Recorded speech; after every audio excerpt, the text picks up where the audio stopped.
امام مہدی، مسلمانوں کے آخری خلیفہ۔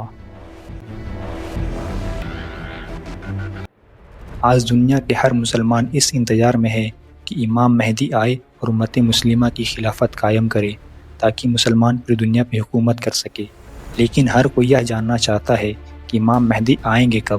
کیا امام مہدی کے ظہور قریب ہے یا پھر اب بھی وقت باقی ہے؟ امام مہدی آخر کس طرح ابھی کی سپر پاور کنٹری سے مقابلہ کریں گے؟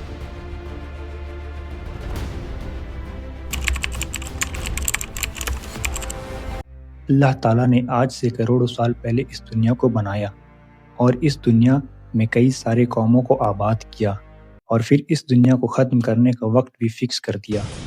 اللہ اس دنیا میں اپنے پیارے بندوں کو نبی بنا کر بھیجا اور ہر نبی نے اپنی امت کو اللہ کی عبادت کے بارے میں سکھایا اور قیامت سے ڈرایا۔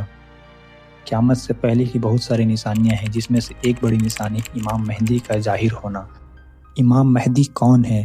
حضرت عبداللہ ابن مسعود رضی اللہ عنہ نے ارشاد فرمایا کہ نبی کریم صلی اللہ علیہ وسلم نے ارشاد فرمایا کہ دنیا کے ختم ہونے میں اگر ایک دن بھی باقی ہوگا تو اللہ تعالیٰ اس دن کو بڑا کر دیں گے اور اس میں میرے اہل بیت سے ایک شخص کو امام بنا کر ظاہر کریں گے اور ان کا نام میرے نام میں سے یعنی احمد یا محمد ہوگا اور جس کے باپ کا نام میرے باپ کا نام میں سے ہوگا یعنی عبداللہ ہوگا۔ مہدی ایک ایسا لفظ ہے جس کا مطلب ہوتا ہے رہنما یا پھر رہنمائی کرنے والا، یعنی ایک ایسا انسان جو لوگوں کو ظلم سے نکال کر جیت دلائے، ظلم کو ختم کرے اور عدل و انصاف قائم کرے۔ عرب میں ایک بادشاہ کی موت پر اختلاف ہوگا۔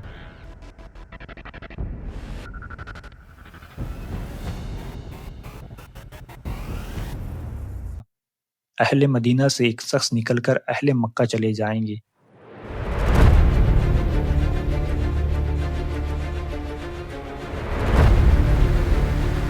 امام مہدی 40 سال تک اپنی زندگی کو ایک عام انسان کی طرح گزاریں گے، یعنی کہ امام مہدی کو بھی یہ معلوم نہیں ہوگا کہ آپ آخری خلیفہ بننے والے ہیں۔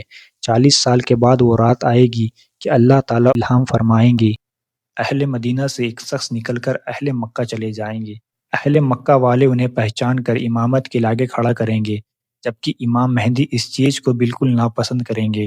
لوگ انہیں پہچان کر حجر اسود اور مقام ابراہیم کے درمیان ان سے بیعت کریں گے۔ اس کے بعد امام مہدی اسلامی حکومت کو قائم کریں گے۔ جب امام مہدی خلافت قائم کریں گے تو اس وقت دو حالات پیش آئیں گے۔ جب امام مہدی خلافت قائم کریں گے تو اس دور پہ دو جنگ ہوگی۔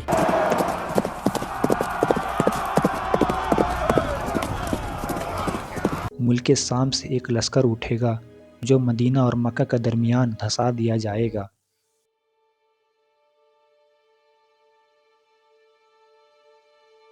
ایک اور سفیانی کا لشکر ہوگا جس سے امام مہدی جنگ کریں گے اور سفیانی کا لشکر کو شکست دیں گے۔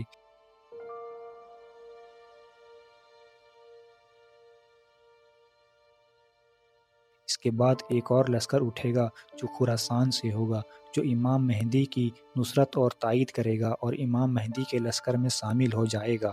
مکہ سے امام مہدی مدینہ جائیں گے، مدینہ سے پھر ملک شام کی طرف روانہ ہوں گے۔ ملک شام جو عیسائیوں سے پورا بھرا ہوگا، سارے عیسائی ملک شام میں ایک ساتھ جمع ہوں گے۔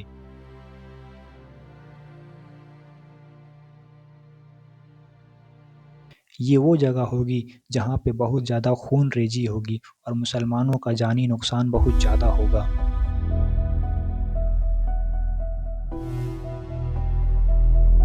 امام مہدی کی حکومت کتنی ہوگی؟ امام مہدی کی حکومت پوری زندگی میں 7 یا 9 سال کی ہوگی۔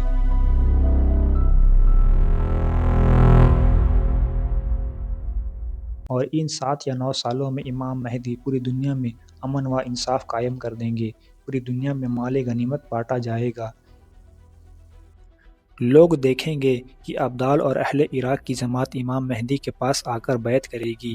امام مہدی لوگوں میں مال تقسیم کریں گے۔ پوری دنیا میں خوشحالی کا ماحول ہوگا۔ جب امام مہدی سنت نافذ کریں گے یعنی پوری دنیا میں صرف اسلام ہی اسلام باقی رہے گا۔